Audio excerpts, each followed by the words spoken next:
Estamos no terceiro bloco desse especial do Observatório da Imprensa sobre o ano que passou e os anos que virão. 2012 será muito importante para o mundo inteiro, sobretudo para Barack Obama, que vai disputar o seu segundo mandato. Vejamos o que Lucas Mendes tem a dizer de Nova York. Há um ano da eleição, mais um ano de decepção com Barack Obama. Ele vai mal nas pesquisas. 75% dos americanos acham que o país está no rumo errado e 54% acham que ele não deve ser reeleito. Nestes números há emoções e contradições embutidas.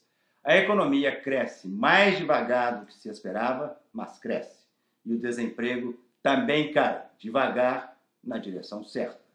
Obama gerou altíssimas expectativas de mudanças que foram sufocadas por números malditos herdados de Bush, pela profundidade da crise de 2008 e pelo bloqueio dos conservadores republicanos dispostos a derrubar Obama, mesmo se o preço for derrubar o país.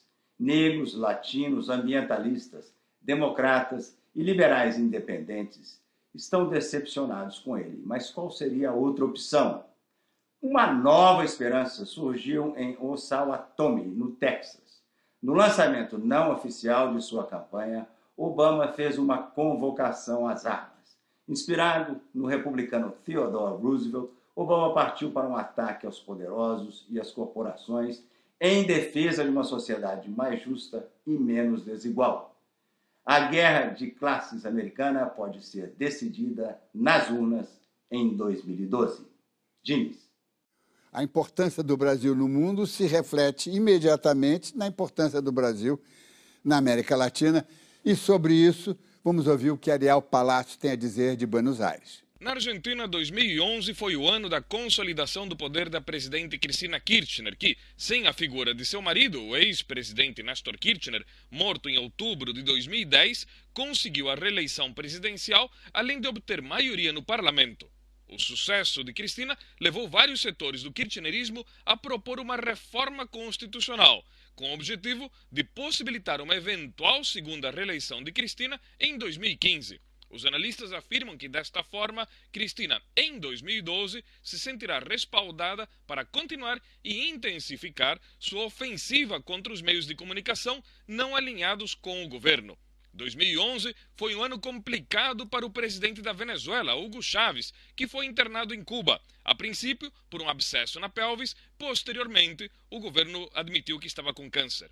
No entanto, Chávez diz que o problema será superado e que disputará e vencerá as eleições presidenciais do ano que vem. Há poucos dias, inclusive, afirmou que pretende governar até 2031. Enquanto isso, Chávez promete intensificar o confronto com a mídia, que é crítica de sua administração. Um cenário similar ocorre no Equador, onde o presidente Rafael Correa abriu processos na justiça contra meios de comunicação que criticam sua gestão. No total, as demandas acumulam 500 milhões de dólares. A tendência, afirmam os analistas em Quito, é que as pressões sobre a mídia continuarão em 2012. No ano passado, nós discutimos um fato que tinha nos marcado a todos, não apenas no Rio de Janeiro, mas no Brasil inteiro, que foi a retomada do complexo do Alemão, não é? Aqui no Rio de Janeiro. A luta contra o narcotráfico, quer dizer, tinha ganho uma dimensão espetacular. E um ano depois nós temos outra vitória, outro triunfo, espero que seja definitivo, com a retomada o Estado brasileiro retoma a Rocinha e os seus habitantes passam a integrar a normalidade institucional do Brasil, não é? Sérgio, como é que você vê essa luta? Porque o negócio não é só contra o narcotráfico, é todo um fenômeno muito maior. No ano passado, você disse uma coisa muito interessante que eu anotei. O Brasil é o México de amanhã, isso você disse no ano passado. Não é? E o México virou um inferno, não é? Hoje, nesse ano que está terminando. E o Brasil, como é que fica nisso? É uma batalha que a gente tem condições de ganhar? Bom, em primeiro lugar, como você bem registrou, o fenômeno é global. A arma se tornou muito barato, que nem DVD, e há muitas formas de organização criminosas globais para se fazer dinheiro. Então, é um problema global, é México, é Colômbia, é Afeganistão e pode ser. No caso do Brasil, ele adquiriu uma feição territorial urbana. A Colômbia não, é rural. E, por várias razões históricas, muito complexas, essa retomada do território no Rio de Janeiro para o Estado de Direito Democrático, ela é muito interessante, em primeiro lugar, porque é um processo do qual o Estado não pode recuar, ele não pode reentregar áreas, ele só pode avançar. Em segundo lugar, porque ela tem um objetivo político muito claro, retomada do território, não pode andar armado na rua. Ela não se propõe a acabar com o narcotráfico, há mais narcotráfico em Los Angeles do que no Rio, e vai continuar existindo em Copacabana, Botafogo e na Rocinha. Mas o sujeito, a tentativa é inibir que haja uma outra força além do Estado, retomar o monopólio da força para o Estado. Ou então sair da barbárie, né? Sair da barbárie, havia, na verdade, é barbárie. Era uma barbárie pura. Quando outra força, quando outro poder tem força, além do Estado, a gente entra no plano da barbárie. Certas normas, certos critérios. Uhum. Agora, se me permite olhar para o futuro, eu acho que está faltando, tem uma conexão com o que falávamos antes, falta o ingrediente político. Nós estamos em anos diferentes, não basta boa gestão, bom treinamento, bom projeto, e não basta também o muito importante avanço da ideia de UPP social, de levar também serviços. É preciso algo mais. Quem manda no condomínio de luxo de São Paulo, do Rio de Janeiro, são os condôminos. E quem tem que mandar na comunidade são os condôminos. Não pode ser, é um fardo pesado demais para a polícia militar, não pode ser o comandante da UPP. Pode ser paternalista, então. Ele não pode ser o árbitro, ele não pode ser uma relação colonial aí, se fosse uma relação no primeiro colonial. momento, sim, é perfeitamente compreensível. Havia um outro poder, ele continua intimidando, ele continua ameaçando e ele vai resistir.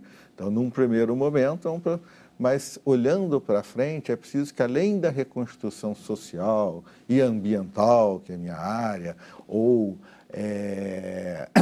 é preciso também uma construção política diferente, e a vida comunitária é muito rica, a vida comunitária no Rio de Janeiro, nas favelas, é muito rica, deve ser. Então, é preciso inventar, é preciso conselhos com o presidente da Associação de Moradores, os empresários, as mães, as igrejas, o comandante da UPP não vai se reportar, não vai obedecer, mas vai dialogar com a comunidade, e ela vai poder, caso contrário, o destino final de qualquer coisa em que um poder, mesmo tão para o bem quanto é o UPP, o destino final é o guarda da esquina estar se metendo onde ele não devia. Quer dizer, o que você lembra e sugere é que realmente a política tem que ser revitalizada, não é? Que eu acho que é a mensagem da Praça Tahrir também, é uma conexão entre a nossa questão local e com a Europa, quer dizer, eu não vou tratar, não proponho que a gente volte ao assunto da crise econômica europeia, mas tem um fenômeno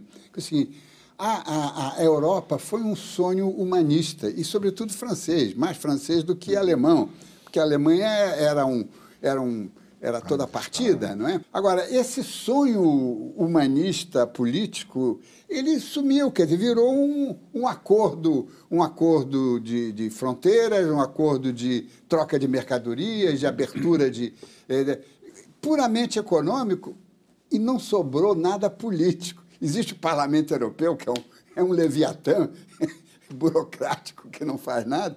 Quer dizer, o que eu acho, quer dizer, do que você falou sobre tem a uma UPP... conexão, é a política na Europa e é a política na Rocinha. Exatamente. Você não acha que podia se fazer uma relação entre as UPPs e o que ocorre no mundo árabe?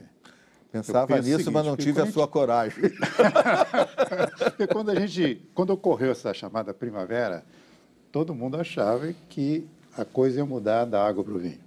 No dia seguinte, os árabes iam acordar todos, democratas, seculares, ocidentais. Não é? E, na verdade, como dizia o general Geisel no seu tempo, essa coisa é uma abertura lenta, gradual e etc. O que acontece nas UPPs me parece que é a mesma coisa. As pessoas que achavam que ia acabar o tráfico, ia acabar a violência, estavam equivocadas. Isso é um processo longo e político, como o Sérgio está mostrando, né? É um aprendizado longo. Não, eu acho que as duas coisas são extremas, mas mostram que o processo é o mesmo. O caso árabe eu gostaria só de acrescentar, porque eu achei muito interessante a sua visão. Muito. E isso aconteceu também na reunificação da Alemanha. Os orientais acharam que no dia seguinte iam ser absolutamente coisa nenhuma. Então, no mundo árabe, a ideia do conflito, do choque de civilizações, que foi uma produção ideológica do Huntington, ele usou várias coisas, inclusive muita gente acha, muito observador, que foi uma reação contra o crescimento da colônia latina nos Estados Unidos, em que ele via como uma ameaça aos valores anglo-saxões, da América WASP, né? E ele projetou isso no mundo. E, na verdade, a Al-Qaeda tinha a mesma dimensão em relação ao mundo árabe que a Brigada Vermelha tinha em relação ao mundo ocidental, ou a Banda de Badr. É uma seita que foi impostasiada, levou-se aquilo a uma importância extraordinária, que a realidade da juventude é isso, é alguma coisa... É claro que eles estão frustrados quando a Irmandade Muçulmana consegue uma vitória nas urnas agora. Eles devem estar, porque eles é que estavam na praça. Né? Mas agora, tem que ter paciência. Com relação ao mundo árabe, nós temos que levar em conta que o seguinte, a revolução do Kemal Atatürk, Mustafa Kemal Atatürk, ocorreu há quase 90 anos. Foi fim da Primeira Guerra Mundial. Foi em 22. 22. Em 22. E teve golpe de Estado, e teve não sei o quê. Não sei. E hoje a Turquia já é apresentada quase como um Estado de Direito. Ainda tem aí problemas, muito jornalista... Modelo para o mundo árabe.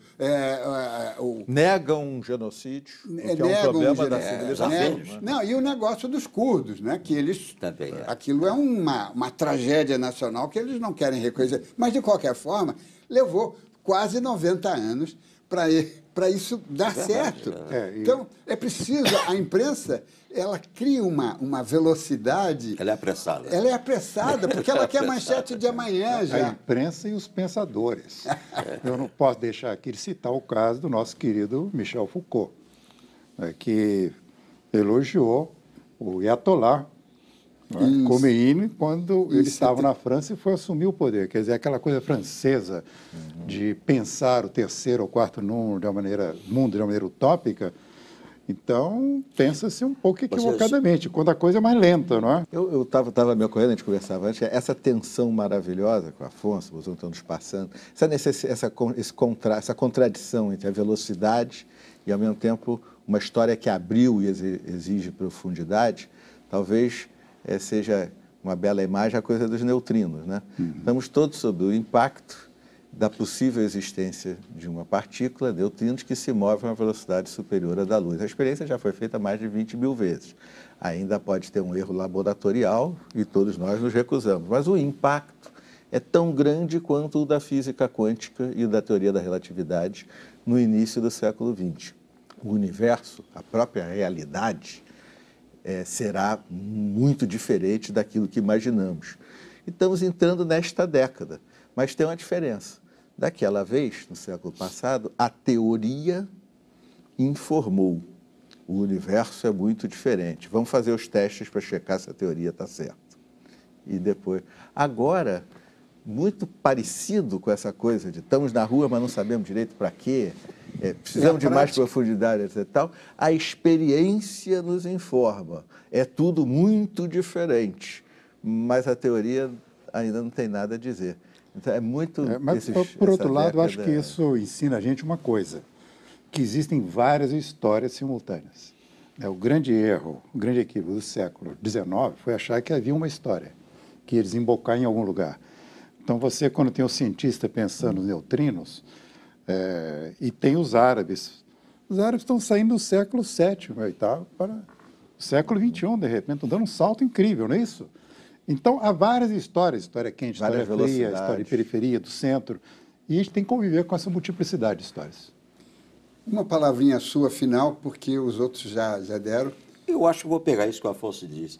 Eu acho que nessas múltiplas narrativas, o que está havendo agora é um enriquecimento dos pontos de vista mundiais, ou seja, o eurocentrismo do século XIX, talvez um americanocentrismo que nós pegamos muito aqui, isso está se desfazendo. E não é a desorientação que me impressiona, é o estímulo da novidade. Eu acho que nós estamos entrando num mundo fascinante. multicultural. Multicultural. Realmente, não como programa universitário, mas realmente com vários centros, vários pontos de vista, e esses pontos de vista vão se enriquecer. Eu acho que a poesia árabe será mais conhecida, a filosofia oriental terá mais presença. Eu acho que isso tudo vários é muito fascinante. Vários pilares desabando. A natureza não é de graça, a economia tem crise. Esse desafio. O mundo é plural desse jeito, e os neutrinos talvez vão mais rápido do que a informação, do que a luz. E é fascinante, realmente. A gente está começando uma nova época. Quem viver, verá. Quem vive, verá. Isso veremos. Quero agradecer a presença de Sérgio Bessermann, Cláudio Boiunga, Afonso Romano, que fizeram esse exercício maravilhoso de atravessar o tempo do passado, presente e futuro e fazer uma coisa só, que está virando uma marca do Observatório da Imprensa pelo menos uma vez por ano. Quero avisar ao telespectador que em janeiro, estamos no último programa do ano, em janeiro nós estaremos com reprises dos melhores programas que nós consideramos desse ano e que apresentamos. E lembrar sempre que, acompanhando o Observatório da Imprensa pela internet, pela televisão e pelo rádio, você nunca, mas nunca mais vai ler jornal do mesmo jeito. Boa noite.